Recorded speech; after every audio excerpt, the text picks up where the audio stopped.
New roster, your thoughts, just sort of what are maybe 3 or 4 things you think you guys are going to be, best at, are going to be strengths of the team this year? I'll tell you a lot more here in about a week. The team gets here this weekend, so we'll start workouts on Monday. But I like the way the roster came together. I think we got great depth in shooting the basketball, which was a priority for us. I think we, for the most part, got good positional size at a lot of the spots. The center were a little smaller, but every other spot, I think we got some great size there.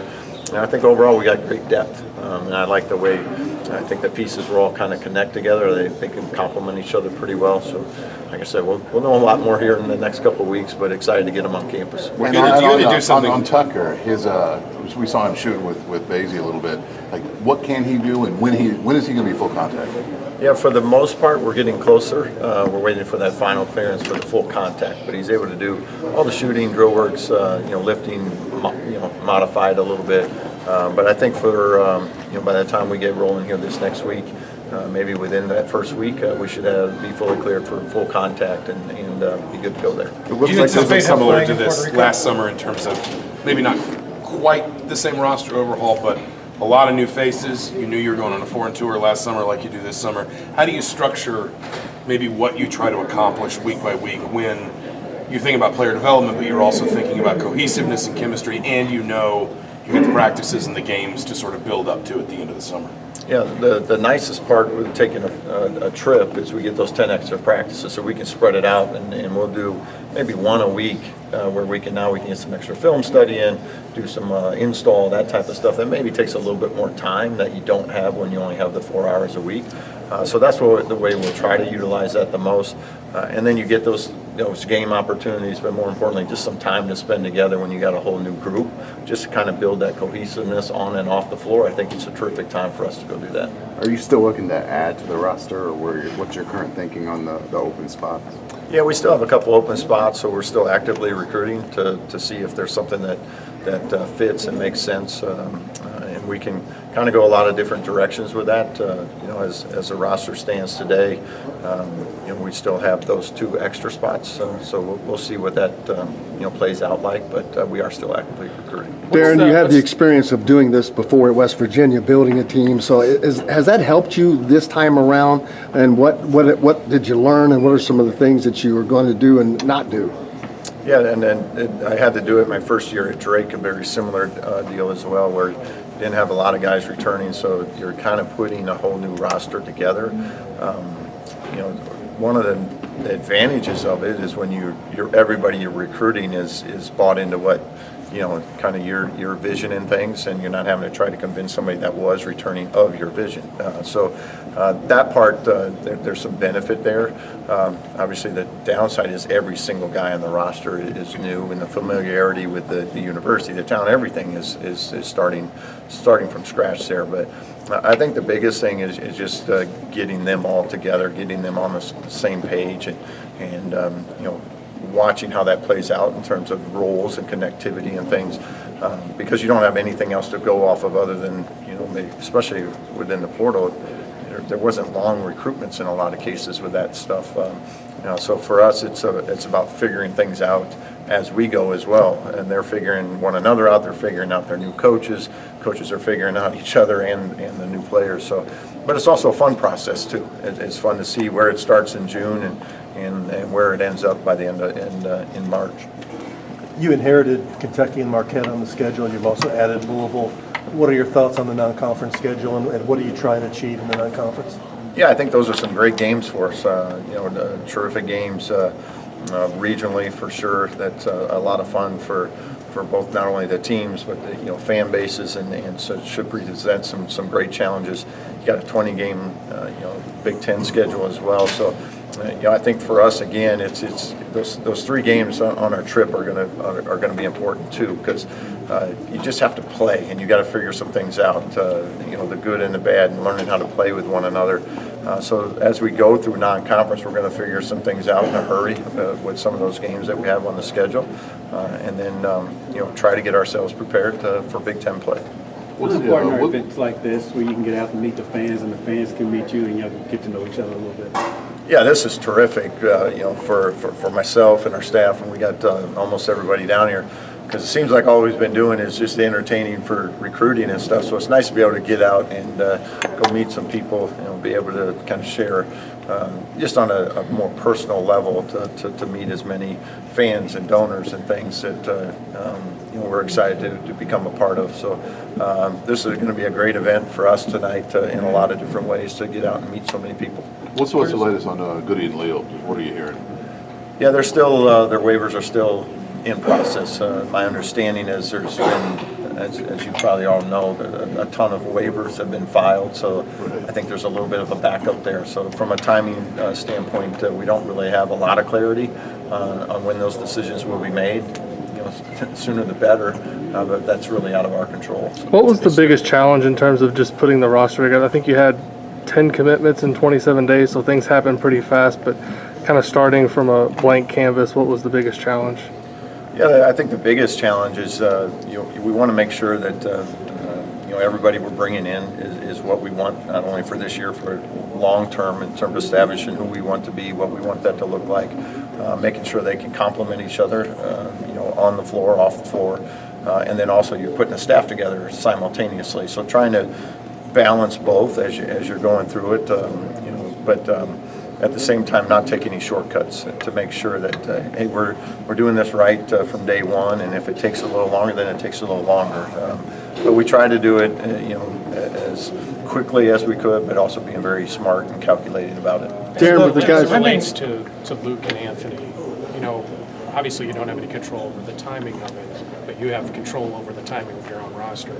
How do you handle the Plan B scenario if they aren't given a waiver? What's kind of been your kind of approach to that whole situation, given there is some uncertainty involved with it? Yeah, and that's why we've kind of held back a couple scholarships here, if you will, trying to see where this process plays out for them, and then make decisions based off that. And like I said, hopefully we'll have a better idea on the timing of that stuff sooner than later to see where that all falls. Darren, with the You and guys your that staff have been out recruiting, in the spring evaluation period. What are some of the things you're looking for when you're looking at a lot of these, really talented high school guys you're looking at? Yeah, a lot of the same stuff we were just looking for in the portal now. It's just with the high school players. So we want guys that are about the right things, good team guys. Got a good feel and IQ, some skill level that we look for. And then again, does it fit kind of how we want that roster to look like? But the feedback's been great. We feel like we're in a good place with some of the guys that we're recruiting. We're very excited about that, and we'll continue to work very hard at putting an emphasis on the high school side of it. Darren, with the guys you brought in, it seemed like a lot of them had a pedigree of winning, whether it was being on conference champions or conference players of the year, things like that. Did that play in to what you were looking for some of your players? It's certainly one of the factors, but it wasn't something that they had to have. Over the years, we've taken guys that maybe came from a team that wasn't as successful the year before, but it's always an added benefit. Like, were they able to help their team win? That's a great quality to have as well. But we don't make it so that's the only guys that we look at, because sometimes there's just situations where it wasn't their fault necessarily. But it is always nice when you can collect as many guys that know how to win. They're about winning, because those qualities tend to shine through pretty quickly. Did this year versus last year building the roster, the revenue share looming, sort of the possibilities of kind of having almost like a salary cap, did that add new wrinkles to the process, and how did you kind of adjust and kind of work your way through that? Yeah, I think the biggest thing, as everybody found out quickly, was the NIL piece jumped dramatically in terms of what rosters we're going to take to kind of put together. And thankfully, we're at a place that is very supportive and have some great donors in place and people in place to help facilitate that, and we're able to adjust on the fly as we were putting together a roster. And anytime you're in the portal, those things can get a little tricky as you're trying to put that many guys on a roster at one time. How do you try to learn the character of guys, trying to transfer when the recruiting window is kind of smaller? Yeah, you have to do as much of your work as you can, and it's using your contacts, your connections with yourself, with your staff, with other people around to find out as much information you can about each individual that you're recruiting. Because as you mentioned, it can be a 2, 3, 4 week process, which is very, very soon, very quick. But for the most part, as you're going through it, you have a pretty good idea as you've been out recruiting, watching these kids, come through the high school ranks, go through their college ranks. You have a pretty good idea already on most people, and there's always somebody that you can touch that has a really good feel for what the kid's about. What's been the most enjoyable part for the last couple of months for you? Yeah, I think it's been really fun to watch the staff come together, watch the team come together, and now getting closer to getting on the practice floor. That's what I'm really looking forward to. But as I said before, we just haven't had a ton of time to get out in the community, other than going to breakfast, lunch, and dinner with the recruits, and then you're entertaining and showing everyone around. So and watching that all come together now and getting that close to that finishing point where, okay, here's our team, here's our staff, now let's go get to work on the basketball portion of it. Has there been a moment when you've sensed or felt the urgency from the fan base for this program to get back to where it used to be? I just think this fan base is very passionate about it. They care about it. They want to win. We want to win. So that's I think we're all in alignment there. That's a good thing. I always tell people you want a fan base that is very passionate about their team and that they care, and that's what we have, and we're excited to have them all be a part of that, and we have those same expectations. So we're going to do everything we can to try to live up to those. What were the key things you were looking for as you put together your assistant coaching staff? Yeah, I think as you're putting together a staff, is to make sure you got a lot of different areas covered, both on the floor, off the floor, recruiting, regions of the country, and experience, youthfulness. There's just a lot of things that go with it. And again, just like your team, you want to make sure they kind of complement one another and complement, maybe my strengths or weaknesses, and then vice versa with everybody on the staff. So that's. I love the staff that we have right now, and we're looking forward to just getting on the floor and not working. Do you anticipate adding any other additional pieces? Staff-wise? Yes. Yeah, there's potential for maybe one more staff member, and then so we mentioned with the players, another potential there for a couple openings there as well. How pleased are you right now with the mix of the sheer amount of shooters you have versus bigs versus rim protection, defense? What's your comfort zone on that right now? Yeah, it's pretty good. I don't anticipate us having great rim protection. Like I said, we're a little undersized at the 5 spot, so but there's a lot of different ways. Rim protection isn't always block shots. There's a lot of ways to protect the rim. So, I think overall, on paper, I like the balance we have. I think there's a lot of things that we can play to and try to have as strengths.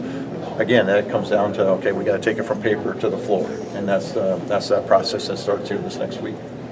Last question here. What prevents you from being a little stronger at the 5 than you currently are? Actually, I feel really good about the 5. I like the guys we have. I think they fit how we want to play offensively, especially. I think they have the ability to really have the ball in their hands and be facilitators and playmakers. I think we have good depth there. So, I like what those guys are going to bring. And there'll be nights that they'll be undersized on the defensive end, but there's a lot of ways to offset that. Size doesn't always determine how effective you can be as a defender or offensive player. So the right mindset goes a long ways, and I think our guys will bring that mindset.